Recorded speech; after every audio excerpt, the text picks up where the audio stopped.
smoking gun. It's mezcal, which is a smoky tequila type of liqueur. Tequila reposado, some agave jalapeno syrup, and dashes of Peychaud's, twist of grapefruit peel, and smoked. Really good. I just tried this for the first time yesterday. I love it. So good. And in other news, we're celebrating. Lions are officially no longer complete losers. They're no longer winless because they got to win. So now the Lions are 1-10-1. And it was a miracle of a game because if you watched the entire thing, or at least watched the ending, they got down to the very last play. 4 seconds left in the game. 4th down and like 2 yards to go for a first down, but that does nothing. So he throws it into the end zone, touchdown, Lions win. So I'm happy. I'm good with just one win. I don't care if we lose the rest of the way. That's fine. We'll get the number 1 overall pick and then get one of those defensive linemen, those edge rushers, turn this thing around. Anyways, let's get to the games. If you just look at our records, there's a little bit of movement around, and then it's starting to look really bleak for the bottom 3.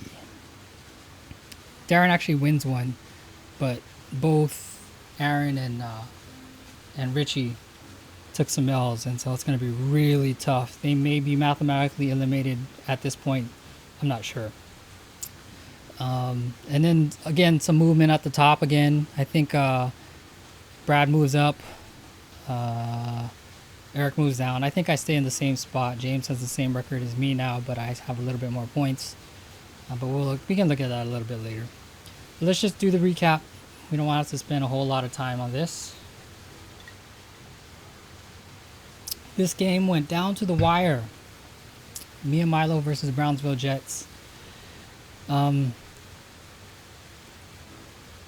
This was kind of like a week of Yahoo lied. Yahoo predicted so many wins, but it went the opposite way for so many of the games, and this was one of them. Like it led me to believe that I was going to win, and I really needed Patrick Mahomes and Travis Kelce to have strong games, but they had a stinky game yesterday. I got a couple of donuts by Henderson. That's understandable. Bateman, I expected at least a point or two. And if I'm looking at my bench, Claypool would have been better than Bateman. Defense is fine because Indy got me 35. But not enough for me to hold off Mike. It didn't look so good for Mike in the beginning with some of these scores. And then at the same time, I had like Indy with 35.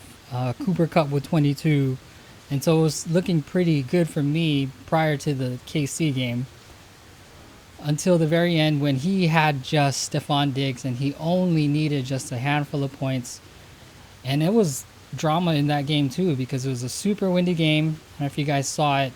It was turnovers galore, nothing but running plays, so much wind that it was not the game for kickers or wide receivers. It was a running game and a defensive special teams kind of game. But Stephon Diggs got enough to get Mike the win. Critical for Mike because it gets him above 500. And in that playoff spot. He's back in the playoffs, I think, because of this. Taysom Hill did way better than Lamar Jackson, but it was okay. He had enough to win this game. I pulled off some pretty questionable moves, I guess, like playing Naheem Hines. I dropped Ramondre Stevenson, and he's going to be a hot commodity going into the waivers this weekend. And I just picked up guys that I couldn't use. But anyways, that's the first game. So I have taken my third straight L, tumbling down the standings. Next game, James versus Mike. this game, let's see, turned out to be kind of close, and it did kind of go down to the wire. But the guys that they relied on today, like James was relying on Buffalo today, that got him enough for the win. And today, Mike had Josh Allen and Nick Folk, who kind of did pretty good to offset it. But the overall aggregate of the scores wasn't enough for Mike, who loses by just about 10 points. Tom Brady, really strong game, 33.52. Michael Pittman, Godwin, excellent games. Gaskin and Elliott, pretty pedestrian and mediocre, but they were carried by everybody else. Hunter Renfrow, strong wide receiving game, 12 points from a kicker, and of course the Buffalo 18-point defense. Mike needed more from Josh Allen, who had one touchdown pass and ran a lot, but because of what an ugly game it was, it just did not work out for him. Thielen got hurt, so that's a big loss for him. I don't know how he'll be going forward. T. Higgins did a really good 24 points. Cordero Patterson, also a pretty good game. 12.2 points. Walter got 2.2 points. That was an interesting play. Let's see if you could... I mean, that was your only option. I guess you were just playing the market we had. Kittle, 35 points. That may be the highest score for a tight end this year. Brown, 8 points. But again, was not a good offensive game, fantasy game for the Ravens. Nick Folk, 8.5. Like we said, not enough to get close. And New Orleans, a respectable 14 points. As far as their bench goes, Cole Beasley only had 1.6 points. Harris got hurt this game. He had this huge, like, 64-yard run in the beginning of the game. And that would have been huge, but he got hurt. So that's going to be a little bit worrisome. It looked like a hamstring. So some concerns for James, who otherwise has a pretty healthy team. So next up, Richie and Darren, two of the guys at the bottom of the standings who are making moves and seeing whose moves can be better. They both were wheeling and dealing and getting a lot, and they actually did pretty good, both of them. It's just Darren's team kind of blew up. For Richie, he grabbed all those running backs that were handcuffs, like Jamal Williams got him 10.2 points. And then picking up Sony Michel, Chuba Hubbard, those guys are all like handcuffs. Should have played Sony Michel. That would have gave you more points than Jamal Williams. And even, actually no, your other two running backs did really good. Your wide receivers were left a lot to be desired. Amari Cooper only 5.1 points and Bourne only 0.4 points. Again, not a good passing game. I didn't watch to the very end of the game, but for the longest time, I know that Mac Jones only threw one pass. That's the kind of game that was. And as far as the benches go, Darren got a good weapon in Russell Gage. He's a speedster and pretty smart picking up Adrian Peterson, who's like a mercenary at this point, jumping from team to team, whoever needs him.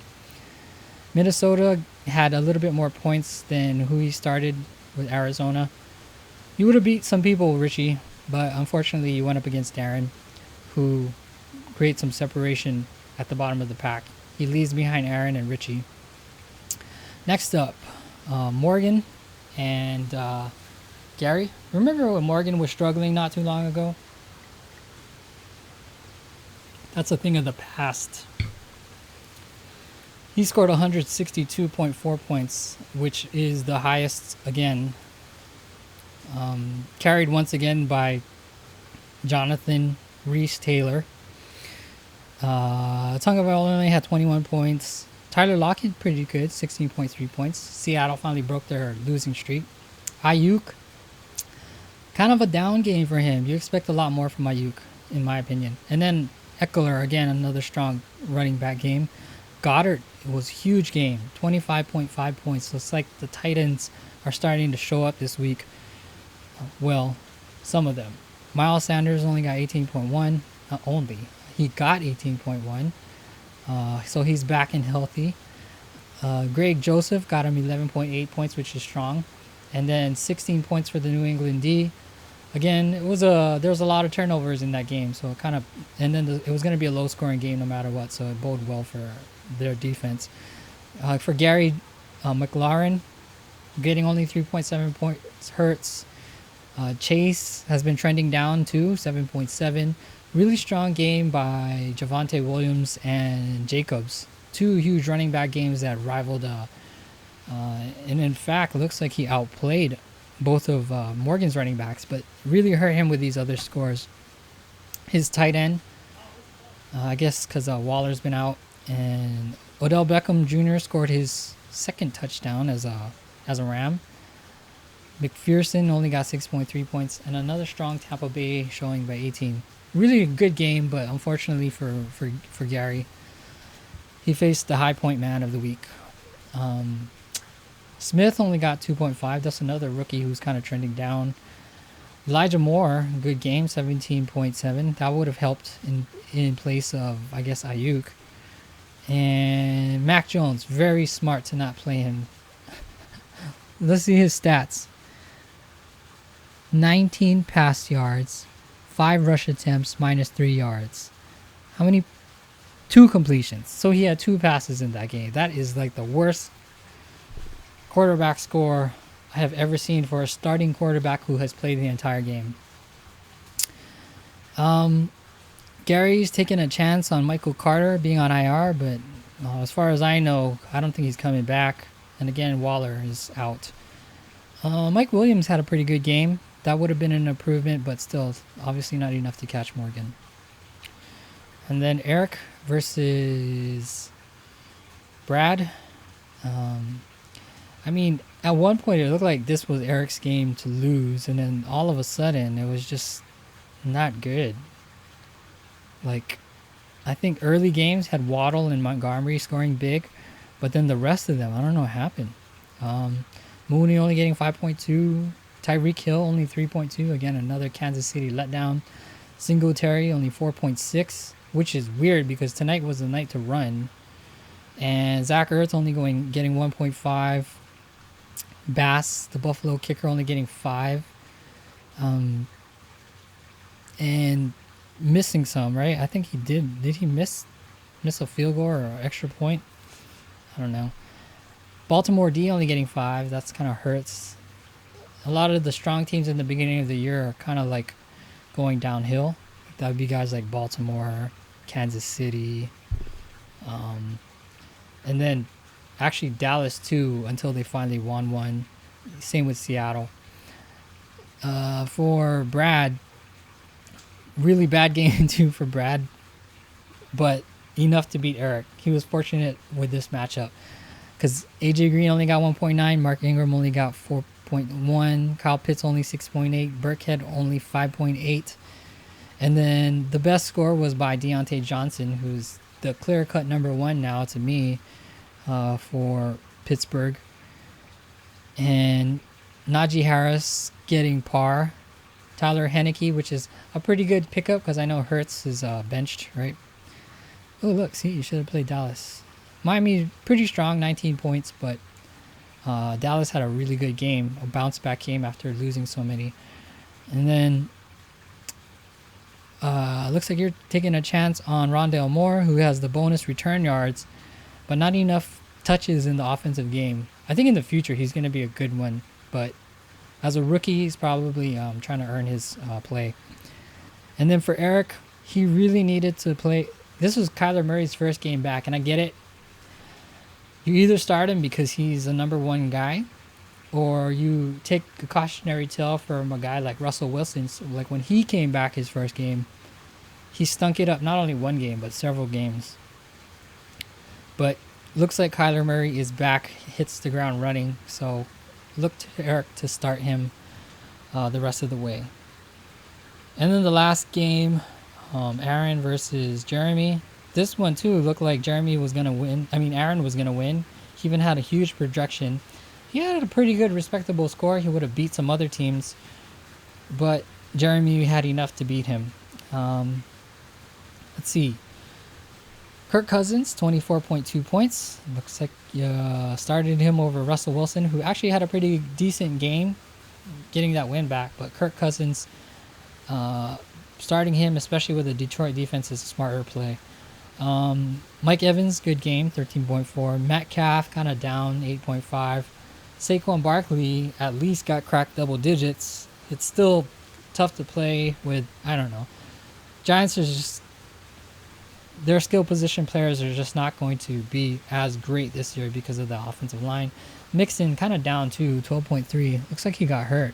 He's questionable now. Dalton Schultz only 6.8.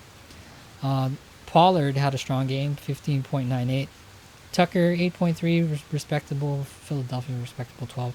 Getting him a pretty decent score, but not enough to beat Jeremy. So even though McCole Hardman only had 1.7, Robinson had a really bad letdown with 3.8. Everything else was either pretty good or amazing. Like Justin Jefferson, 30.2 points, even though they're losers. Bear in mind, they lost to the Detroit Lions. And pretty good game by Davis, 15.3. DeAndre Hopkins, 10.2, which is, looks like a little bit more value with him, with Kyler Murray throwing the ball. Carlson had a really good game, 14.2, and Kansas City D. They're the guys who eventually stole a lot of the fantasy points from the offense.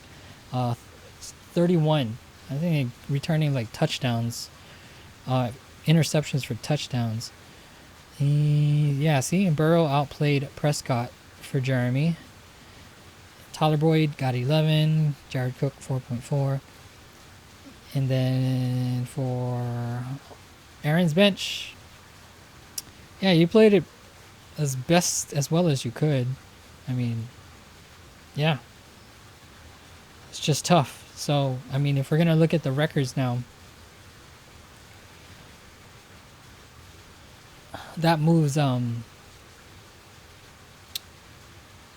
Darren jumps over both Aaron and Richie, who fall down. Morgan wins, so he stays alive. Jeremy wins, he stays alive. Mike and Gary lose, so they all have the same score, but based on what your aggregate points for the season is, will determine who gets the last playoff spot. And Mike, going over 500, takes this 5th spot, I think. Yeah. So he's back in the playoffs. You're welcome, Mike. No, I did try to play my best. Just wasn't my game. And Mike stays alive. He's back in the playoffs. So anyways, that's the recap. We have I think 3 more games until playoffs. So technically, these guys can actually get to 7-9 at best. So if the only way I think they're back in is if like 7-12 all finish with 7-9, which I don't know. I mean, if you look at it, it's definitely doable. That's why I don't want to say they're mathematically out. Yep. Anyways, that's all we got, so we can quit it here. We will see you guys later.